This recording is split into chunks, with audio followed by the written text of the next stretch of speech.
Sorry for the preamble, but Johnny, I feel such joy from you, and just this. I'm just so happy that you're here. I know you're going to give your own kind of content warning, but I'm going to, if it's okay, just read your intro, because those who haven't heard it yet, I just love the way that you've written it. So Johnny Profane has submitted this to us, and it is on our website for later reading pleasure. Johnny Profane, 67, pretend rock star, because it's all cosplay. I was born before autism was invented, more or less. 1953. Long before autism made the scene in medicine or pop culture, I've been here for the whole movie. I can hear your voice in my head right now. Been a meditation teacher, a cult member, typesetter, editor, magazine publisher, ad agency owner, marketing VP, non-profit activist, 3-time grad student, 3-time husband, homeless, mental health counselor, substance abuse counselor, cult counselor, homeless, singer, songwriter, homeless, fast food clerk, pretend rock star. So I have no credentials to offer, at least none that matter to me anymore. So I offer my life. I get chills when I read it. And thank you for sharing of yourself. And everyone enjoy. I'm so pleased to introduce you to Johnny. I think that the rest of the community needs to see and hear more of you. So I'm so glad that you're here, Johnny. Thank you so much for being a part of the Intersectional Inifinity Summit. And I'll turn it over to you. I want to thank you. I think we'll see how this goes. The truth of the matter is, guys, I perform. I don't do much live. I have situational mutism, selective mutism, whatever they're going to call it, whenever they're going to call it. So doing more than a couple sentences that are new, pretty struggle for me. So like Meryl Streep, I got a script. I do want to let you know, I dropped, according to Grammarly, I dropped 1.5 F-bombs in this, and there was a shit that got through, okay? The other thing is I touch on a couple of topics. I don't go into detail on this stuff, but I talk about bullying. I talk about sexual abuse. And, well, look, those are the big two. There's other stuff. So just know that before we begin. The other thing is it's a little bit long. This was supposed to be video for a little bit more, protection here. And I read a little slower than I managed to get it on, on YouTube. So anyway, we're going to go now. You ready, guys? Hi, I'm Johnny Profane, and I'm an old white he-him, pretty much. Heterosexual, at least when I'm in love, and, autistic. So today, I'm jumping up and down with excitement because I'm here as a recovering class clown, getting to talk back to teachers, if I'm lucky, there's one or two here, maybe a couple of parents, in front of a class of my peers on April Fool's Day. It doesn't get better. It doesn't get better. Two thoughts. This could end up like a Jerry Springer episode. And, I think I actually forgot the second one, but I imagine it had something to do with why I could be relevant to a summit on intersectionality. Look, guilty as charged. I had every advantage. Everything our biased society favors: race, gender, high-achieving professional parents, gifted IQ, whatever, we'll come back to that. Education, decent looks, we're not going to brag, but decent looks. Heterosexual presentation, back then, mostly. But here's the thing. That's the very reason red alerts should be going off, should have been going off my entire life across everybody's screen. Because with every privilege handed me, I failed to thrive. Big time, big freaking time. My longest job, 2 years out of dozens of jobs in 45 years working. Not what you call a productive citizen, but I do have a knack for telling certain kinds of stories. So I'm here to explore a whole nother continent of the intersectional map, the continent of invisible disabilities. And I'm not going to name them all because there's a lot of us out there suffering with these things. But I'm your ambassador from the country of articulate autism, selective mutism, gifted kids, PTSD, a couple of others, some of them a little embarrassing. And our citizens of color, our envies, our intellectually challenged citizens, I can't really tell their stories. But here's my story, because it's the only one I know. And I've heard and read and written and podcasted and hung out on Twitter enough. I've come to believe something deeply. All we autistics share something basic, fundamental. So every one of our stories strikes a universal chord in our community and anybody who wants to visit our community. So when I'm done with mine, after a couple of tears, a laugh or two, whatever, I can only leave you tears, like mouseketeers, in silence, to imagine the stories of similar autists who can't tell you their stories because intellectual disability, because not speaking, because racial and gender barriers, and every other invisible disability I'm leaving out. But most of all, because we're invisible to you. Because of all those invisible biases we all learn as kids in this biased society. I got three short stories. Put them together, somehow they tell one big story. Like Aristotle's beginning, middle, and end. My beginning, I want to give you the experience of autistic joy, because that's the bedrock of everything for autistic folks. And I want you to really get in your gut what the power of your educational leadership could unleash, if we find a way to fan those flames without setting fire to the classroom. Okay, so the middle, the conflict, a bit about why my personal learning style didn't work for me in the system, basically, and how I hope for better for today's neurodiverse kids. Then there's the bitter end, a day in the real life of my high school.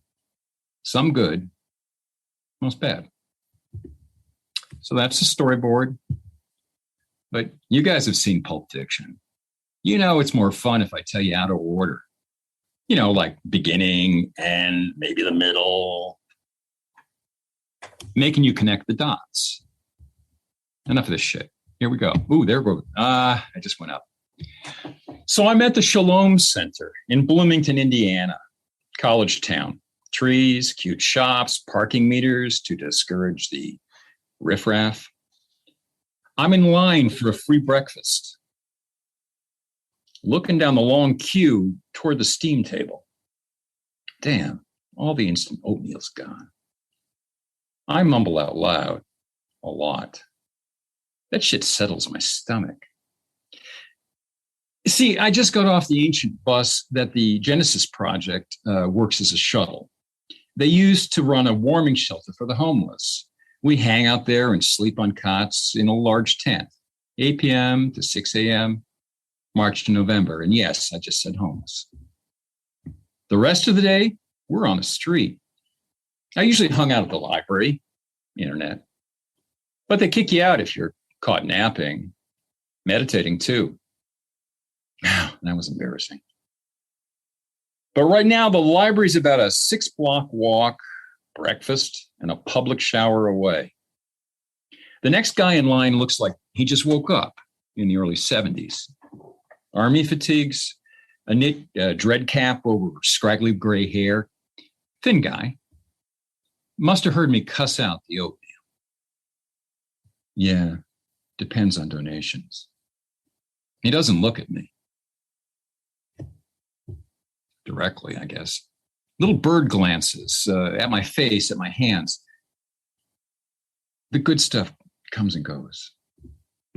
Yeah, sounds like, life. Okay. I was a wannabe class clown, but it did help me survive second grade. Okay, guys? The white Rasta warrior stares right into my eyes, real fast, quick peer, then goes hazy a moment, like he's lost inside. Then he cracks the goofiest grin I ever saw on the street. You're okay. He shuffles down the line. I shuffle right behind him. You too, guy. I like homeless folks. I never understood social status anyways. Maybe because I am autistic. Most homeless don't pay attention to it either. Bob Dylan wrote about the street, when you ain't got nothing, you got nothing to lose. Homeless know everyone's just a pink slip away from nothing to lose. Me and Rasta end up at the same round lunch table, wobbling awkwardly back in the corner. We're wrapped in vinyl floors and cement walls. It's like a cold crypt. I'm Johnny. I reach out my hand. Been on the streets a couple weeks. He disappears inside. Comes back with another smile. My name is Theo. I've been on the streets off and on. You know what? Let me try that again, because, man, he didn't talk that directly. My name is Theo. I've been on the streets off and on since grad school. As I remembered, he'd set off to be a psych researcher, cracked up before his orals. We had a lot in common. We swapped grade school war stories a while. This was way more fun than dodging crabby librarians. So we hung. We got into what a blast it is just to discover new shit. Any new shit. Academic shit, any shit. If it was cool, you know. I never wanted to teach. He blurts out in the middle of my best story, okay? He's autistic, who knows? Then he looks away. Or run a department. Just research. Use my brain. But the weird thing, a man of few words and many pauses. I have jobs sometimes, for a while, but I don't like the ones where I use my brain. I like the repetitive ones. I like factories, janitor. I can think. I'm in a different place. And there it was. Two homeless. Both crazy, more than likely. Both failures, demonstrably. Certainly neurodivergent. He knew it. I didn't yet. But here we were, strangers, talking joy, openly, unashamedly, first time in our lives, in a homeless center. It was a strange moment for me, a shock of recognition. But it took 4 years more before I permitted myself to let it sink in. 4 years in a diagnosis, by the way. I'm coming back to Theo in the Shalom Center in a bit. But first, you need to hear this flashback, okay? Just like Pulp Fiction. If you want to get autistic joy, if you want a genuine aha moment, and I want you to take a moment to think whether you want to smother that autistic spark or fan those flames. So, quick. I got no special effects. Here we go. Screen title, Autistic Joy. What are you doing? My former mother's voice was sharp. I'm spread-eagled in the backyard grass, facing down. I've called you 3 times. She's annoyed. What are you doing? I don't know it in second grade, but I have difficulties shifting attention when I'm focused. So I try to replay the last few moments, listening to, then interpreting anything she might have said while I'm in that focus bubble. I'm 7. Rewinding the tape is already automatic for me. A never-ending attempt to comprehend what's going on. Anytime around people. Checking for verbal mistakes, mixed social cues, guessing if they meant what they said, or were just mocking me again. Anyway, I'm still in the grass, sorting it out, choosing my words carefully to avoid trouble, clearing my throat, moving my sleeping tongue, loosening my jaw, just about ready to speak. Hey, what are you doing? Nothing. Close as I come to lying at that age. I've been in the backyard an hour or so, gloriously alone. See, Johnson City had this great hobby shop, all kinds of cool science toys. And I'd saved up my 50-cent allowance for weeks to buy what the red and yellow package promised, a real handheld glass, magnifying glass, with all metal handle.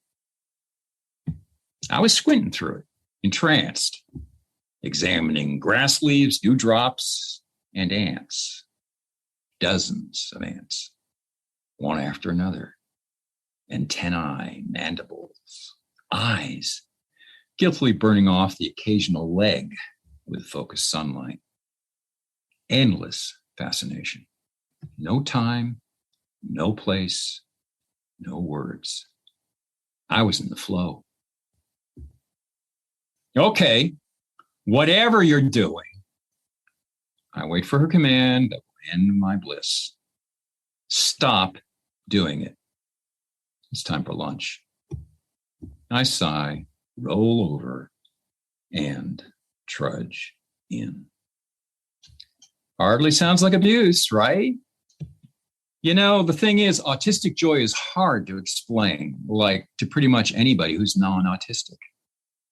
Imagine that last delicious dream you're enjoying as you drowse in a warm, snuggly bed on a lazy Saturday morning when you don't have to get up. Then, out of nowhere, someone screams, "Get up!"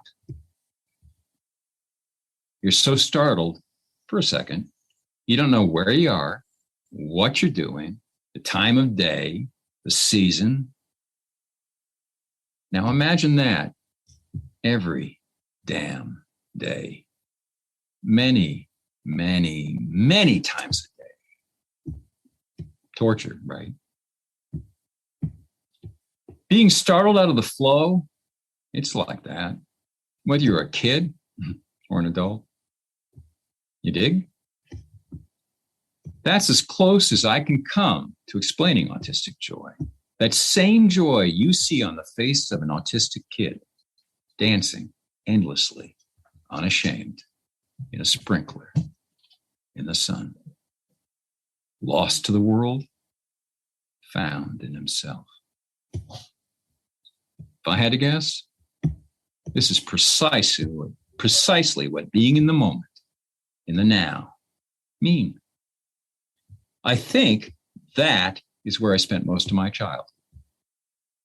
When I wasn't reacting to family, schoolmates, parents, teachers, the few humans I let into my life back then. Gradually, as I aged, these blissful moments became fewer and fewer, further and further and further apart, nearly gone. First, I was forced into a school system that I was clearly not wired for. Rigid, lockstep, regimented, regulated, scheduled, boring. With no free time to be me, autistic me. Later, of course, it got much worse. Jobs, relationships, finances, life in modern adult America. Listen, I don't want to be a downer, but I had a stress-induced stroke at 30. Then, nearly 3 decades in the therapeutic system. I worked with maybe a dozen pros. They couldn't sort out what was mental disability, what was trauma, what was bad attitude. Neither can I. All I know as a kid, I was either happy exploring or I was being forced to don my personality. To me, that means arbitrary vocabulary, facial expressions, body language, polite responses, and social lies that most humans demand. Just so it's easier for them to predict how I'll behave, so they can be comfortable around me. Most humans project a I'm having a little trouble, guys. Give me a second. I'm going to take a drink. God, I wish that was vodka. Most humans project a personality automatically. But for me, it was like being dragged out of my comfy pajamas and forced into the most cumbersome, restrictive, awkward, embarrassing winter coat, earmuffs, muffler, heavy snow boots, and mittens your mother ever stuffed you into to get on that kindergarten bus. So I got two choices: dancing in joy or shackled in chains. You choose. And I'm not the only autistic who felt that way about childhood or freaking school. From age 2 on, I clearly remember long waking periods without any verbal thought, just perceiving, in awe and wonder, everything. Until I had to interact with humans, any humans, even those I was required to love. But when that personality switched on, the joy collapsed, not into pain, collapsing into an all-absorbing effort, intellectualizing over every word, gesture, tone of voice of my own, and then interpreting all those of each and every human I was with. And then carefully weighing precisely the right word, the tone of voice, facial expression, and body attitude to project, all at the same time, to avoid being in trouble.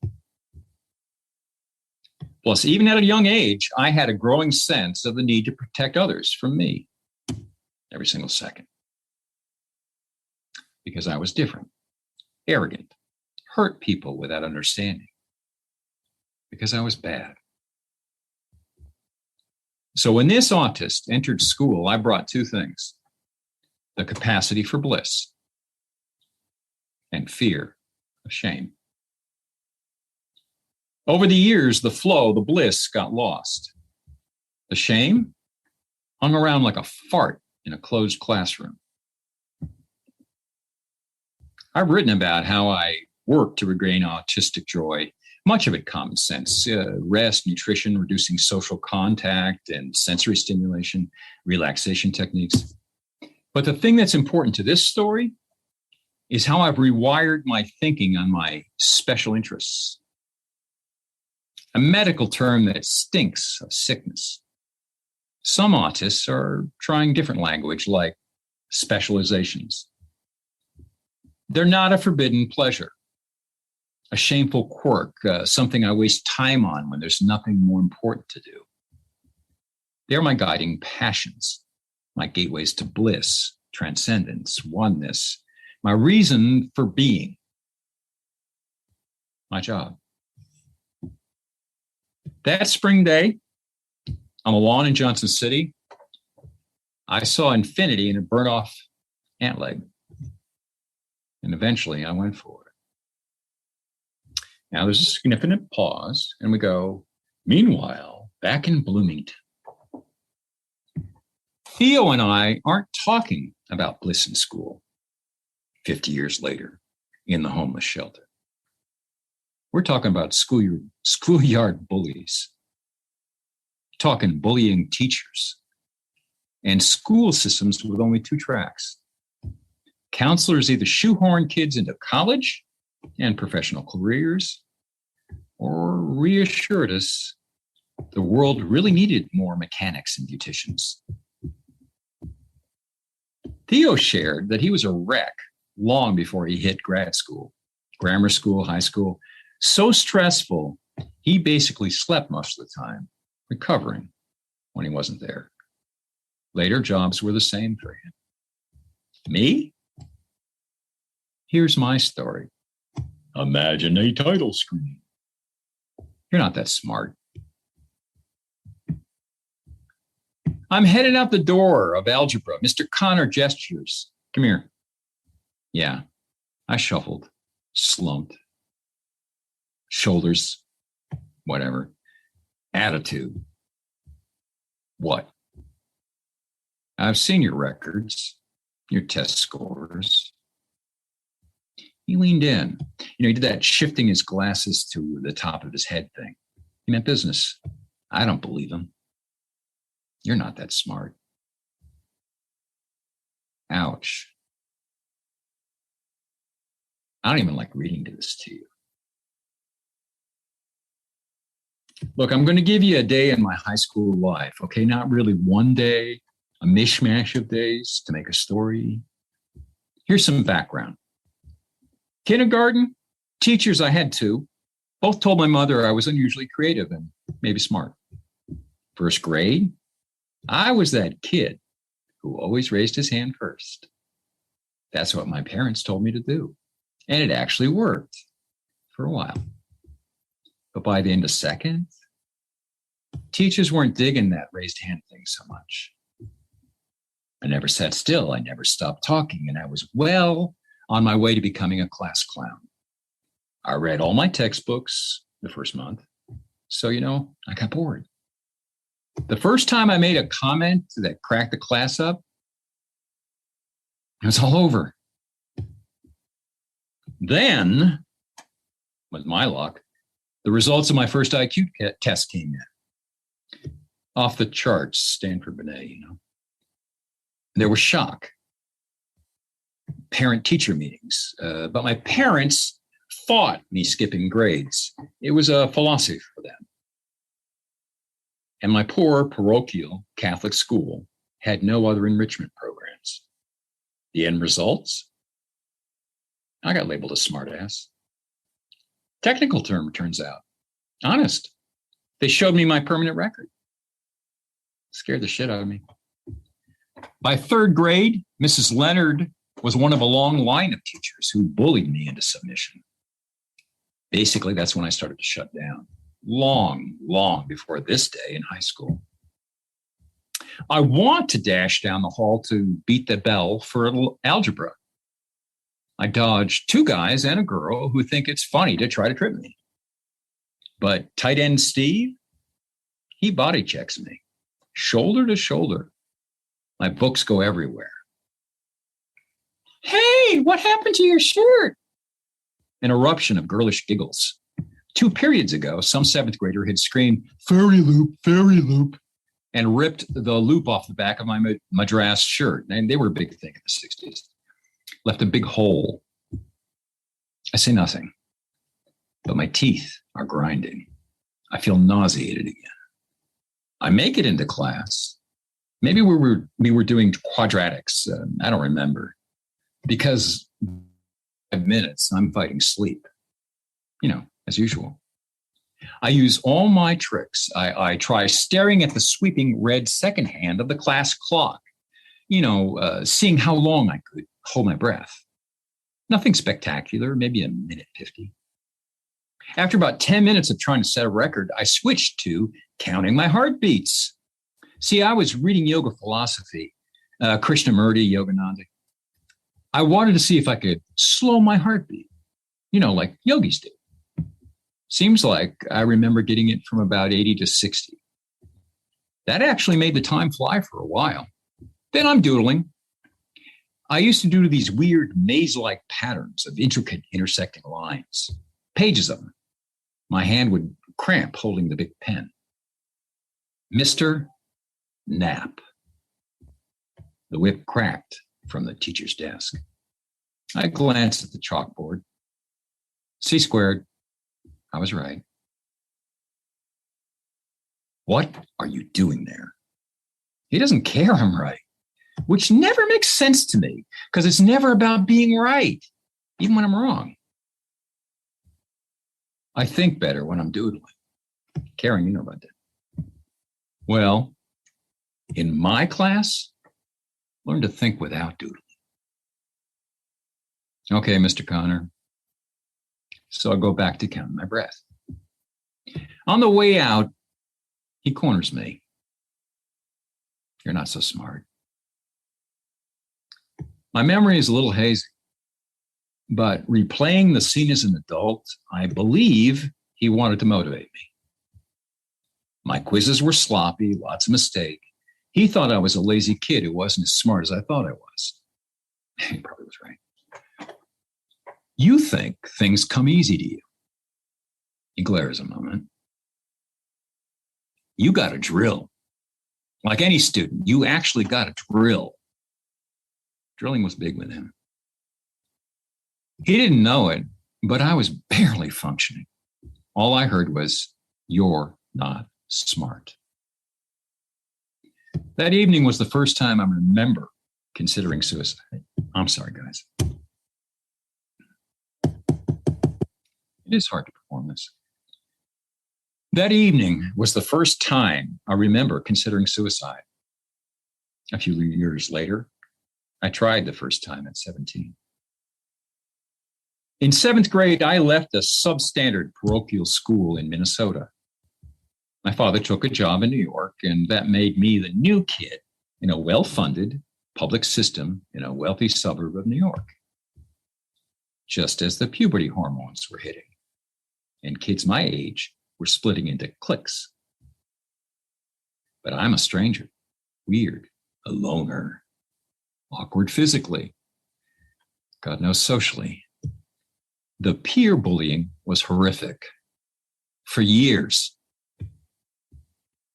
When I say my previous school was substandard, I was 6 months to a year behind in coursework for my grade level when I transferred.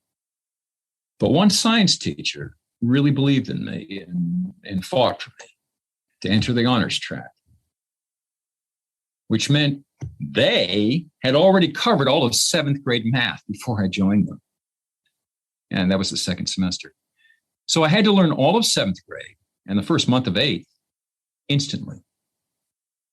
They just handed me textbooks and told me to catch up. There was a certain amount of resistance to me being moved ahead, shall we say. No tutors, no review classes. Just go read. I was fucking overwhelmed, okay, guys? Who cares what my IQ was? So old man Connolly, he really popped my cork. A rage meltdown, days of recovery, absent from school, sick. We used that a lot. I almost had to repeat 4th grade because I was sick so much. After years of this, I graduated in the top 10 of my class. I aced every aptitude test. I went on to grad school, many attempted careers, but no one, not one educator thought I lived up to my potential, because not one of them knew I functioned at best a couple days a week.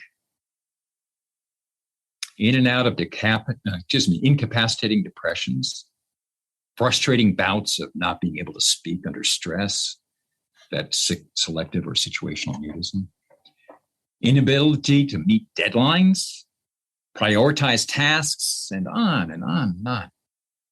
Between the natural differences of my autistic mind and the effects of an abusive childhood, and frankly, my social, sexual, and educational abuses in school, this is all the potential I had left. Meanwhile, back in Bloomington. Okay, Theo and me, working on our 3rd styrofoam cup of tea. Theo doesn't offer similar stories. He said he couldn't talk about things like that, not to others. He couldn't relive it. But it became clear we shared a lot of traits. I'd say the two of us were more process-oriented than goal-oriented. He loved imagining test designs, trying to operationalize hypotheses, writing up papers, or prepping for orals, for that matter. He kept putting them off. For me, it was finding sources. I was a great grad assistant. I loved spending hours on LexisNexis, but I flunked out of 2 programs for, incompletes. We still there, guys? I hope so. Theo felt he learned all the best stuff out of school. I totally yes-anded him. I said, I've never learned well from another human being. I'd rather steal from their example when they're not watching, or invent something for myself. Theo brought up self-paced computer-assisted education. I didn't feel like I was competing with teachers anymore, which blew my mind. I never thought why there was always that sense of friction when I worked with a teacher or a mentor or guitar instructor. There is something, maybe not competition, maybe status or power or something else I didn't get. So maybe I'm a freak example, just a guy who couldn't make the American education system work for him a long, long time ago, a generation far, far away. But then there's that universal chord, those startling autistic similarities across generations, across nations, intersections. So I'm going to end this part of the tale with a snapshot of what education could be for an autistic child, no matter what their tested capabilities. If we can just find a way to tap into their autistic joy and their passions without doing damage. Okay, we're getting towards the last imaginary title screen, orgasmic learning. This is the middle, the good stuff. What the fuck was that? Okay, so I'm in 4th grade, still in Catholic parochial school. Never said any such thing back then. But it's a precise transcription into adultese of what I felt. I get excited. I wave my arms. I start bouncing on my butt up and down on the sofa in front of the coffee table. I'm breathing hard. I'm gasping. I shudder and I moan. A weird, high, pleasure pain moan. My head snaps back. My eyes close. You know, like good sex that first time. A flash of bright white light. My eyes jerk open, but I can't see anything through blinding fog. Slowly, the room fades back into focus. That's the day, the exact moment. Autistic as fuck, .me, got addicted to learning. I mean, a hardcore, dope sick, sell your dog to get well learning junkie. Because after 2 hours alone, frustrated, pulling my hair out and staring at the follicles, anxiety, trying to wrap my grade school brain around binary numbers, it suddenly snapped into focus. We're going to talk autistic joy again. Like some autistic characteristics, it's a lot like what many humans experience already, amplified and turned just 5 degrees toward different. All kids love learning new things, at least the ones that interest them. But there's something unique about the joy many autists feel learning. And I don't mean school learning. I mean exploration on your own, teaching yourself. If you've ever known an autistic child or an adult, for sure you've witnessed it. A kid jumping up and down, waving his arms, repeating the same phrase over and over, giggling in a library, knowing he must be quiet. But he just found a new book on Gigantoraptor, filled with detailed illustrations. And they got the feathers right. He's gonna explode. Junior high was full of names for this. Nerdgasm, spaz out, geeking out, being a dweeb. I have no idea what they call them now, 50 years later, but that's what we used then. Let me tell you about my most intense buzz. It was just after my 10th birthday, 1963. I pestered my parents for weeks for one present, a Digicomp 1. It was a real, functioning binary computer made from plastic that you cranked, by hand. I had to have one. See, Boy's Life, the Cub Scout magazine, carried a full-page ad on this mechanical computer. And I always thought arithmetic was just stupid memorization. Don't get me wrong. I tried hard to conquer every task they handed me. I always did. I was driven to be a good boy, to please parents and teachers. But I've never been able to fight my nature, no matter how good my intentions. I fight my nature always wins. Zero interest equals zero effort throughout my life, like a lot of autists. Anyway, we just begun base 8 arithmetic in school. All the rage for a year or two, like all the other 17 incarnations of new math since then. Because programming, the career of the future. And everybody knew modern computers thought in base 8, which they did for a few years. Maybe I was a bright kid, but I could simply not make the switch to base 8 from base 10, except through grinding memorization. And I had hated multiplication tables. Mindless, until I realized I could play tricks, sneak up on answers easier and faster. Say 9 times 7. It's really just 10 times 7 minus 1 7. So it's not 70, it's really 63. If I could make a game of something, like doing squares in my head, it was fun. Learning from a teacher? Not so much. But I could not think my way out of making this switch from counting 1 to 10 to counting 1 to 8. Total block for weeks. So Digicomp was my Hail Mary pass. I'd get the computer, program it, then polish off my homework without suffering. Get parents and teachers off my back. More time for growing my paramecia in pond scum, or squeezing maximum altitude out of my pump action water rockets. Cool stuff. So here I am, sitting in front of my last hope, my own real computer that I put together on the coffee table. But it actually takes work to understand and program the thing, even if it did come in a game box.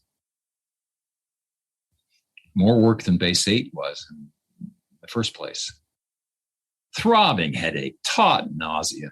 I start beating my temples with my fists. These numbers. I can't believe this. I'm way smarter than this. The other kids are getting it, and I'm way smarter than they are. I'm alone in the house. I let out this guttural scream. I'm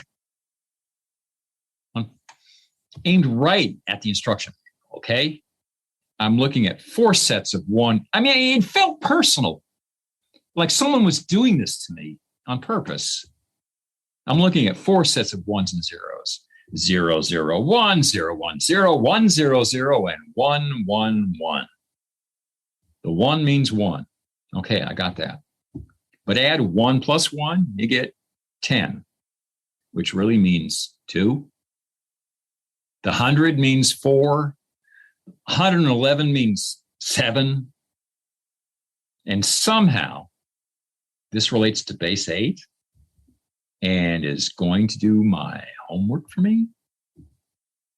Then a curious thing. I sneak up on the 10 and remember the old carry the 1 routine. So I take 1. It won't fit. So I take 1, and if I add 1, that's what I'm trying to say to you, it won't fit in the first column. So you got to carry the 1 into the second column. And the second column, now a 10, is really a 2, 10, on Bizarro binary world. So 11 would really be the secret identity of 3. Whammo. The light bulb goes off like a firecracker in the back of my head. I have to show you the illustration. Next day, I ate arithmetic alive. I've talked with other autists. sometimes similar stories, less intense maybe. But that internal craving for learning something new, part of pretty much every autist I've ever met so far. And in many ways, as exotic as it may sound, it's what every human experiences, just amplified and twisted about 5 degrees into the weird. We are hardwired for joy, autistic or not. Every good thing you do, eating, sleeping, shitting, making babies, helping an old lady across the street, solving problems, and learning something that's useful to you, comes with a little shot of joy juice, nature's reward for a job well done. You know what I mean. That rush you feel when the right jigsaw puzzle piece jumps right out at you after you search for an hour. That time you guessed the right spelling word and won, or eliminated the last false suspect in Clue, solved those cool logic problems on the SATs. Hell, for me, any multiple choice test, IQs, the Ways, GEDs, every question, one bingo after another, high on dopamine, orgasmic.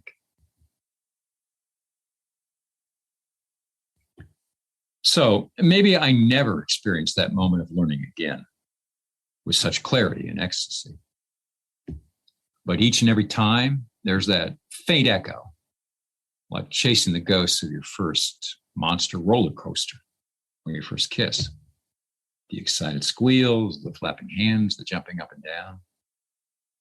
That's ecstasy. Look, not every autist experiences this pleasure the same way. But imagine that kind of intensity, that kind of joy, harnessed. There are times I think there's nothing we autists can't do. So it's time to give you my takeaways and wrap this up. It's going to take me a minute more. A little bit about how I learned. I have no training in educational theory, but I hope I give you some clues. Something you'll know what to do with. Here's me learning. I experience thinking as a language is.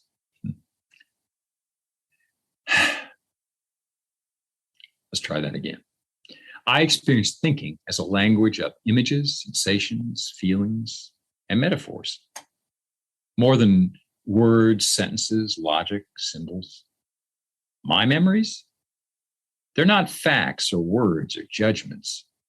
They're more like dramatic scenes with location shots, characters, lighting, my costume, weather, what I felt. I relive them to remember. And I process thoughts almost like manipulating physical objects.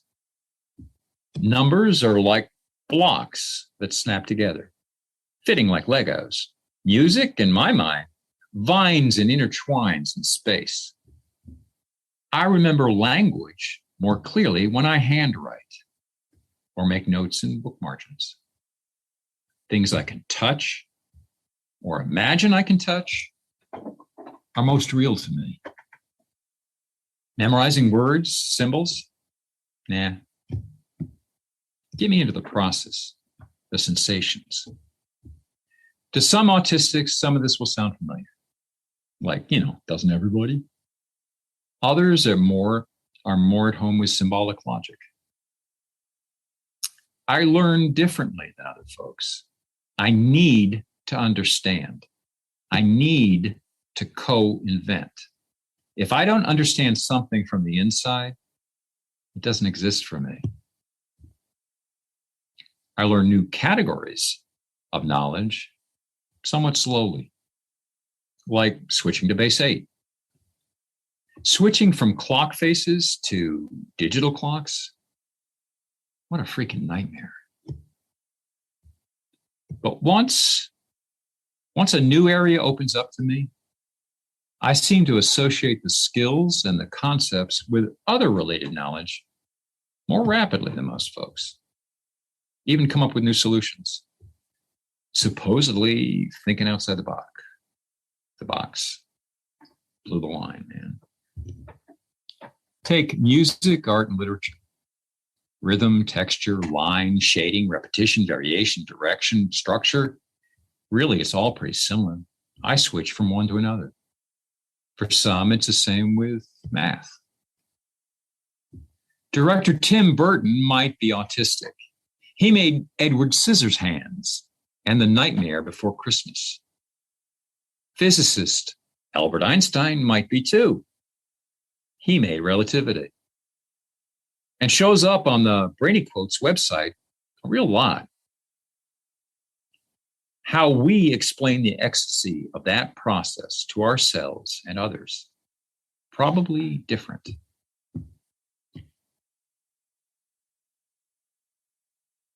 How can we help today's autistic kids not to get lost in the system like I did? And it shouldn't matter what their capabilities are, whatever their special passions are.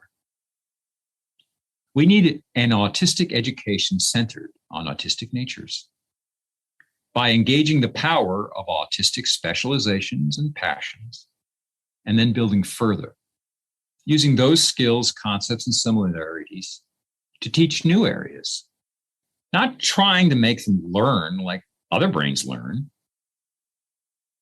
And by providing structure to learning in a different way, by doing, using the joy of process rather than goals like tests or papers or A's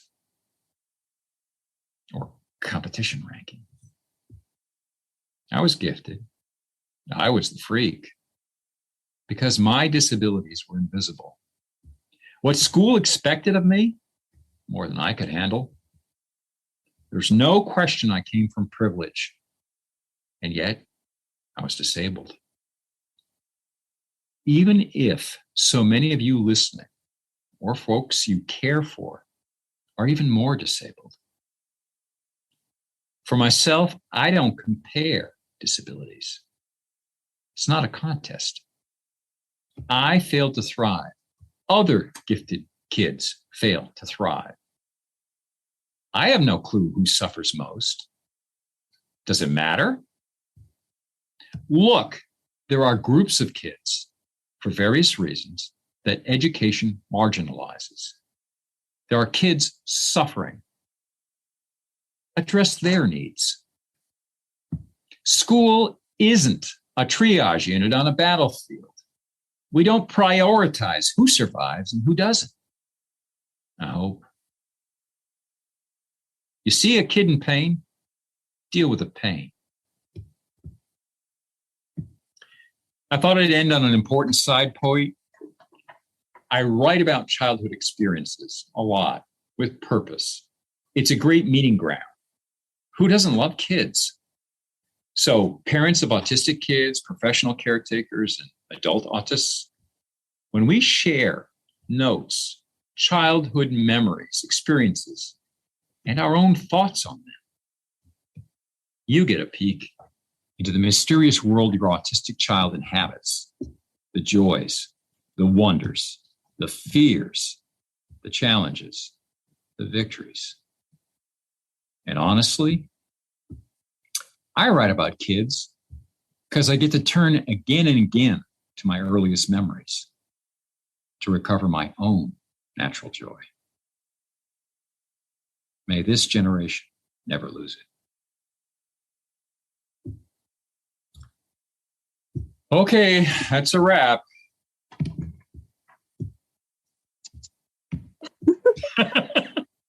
That's awesome. I'm sitting here in the dark. I had to do theater lighting.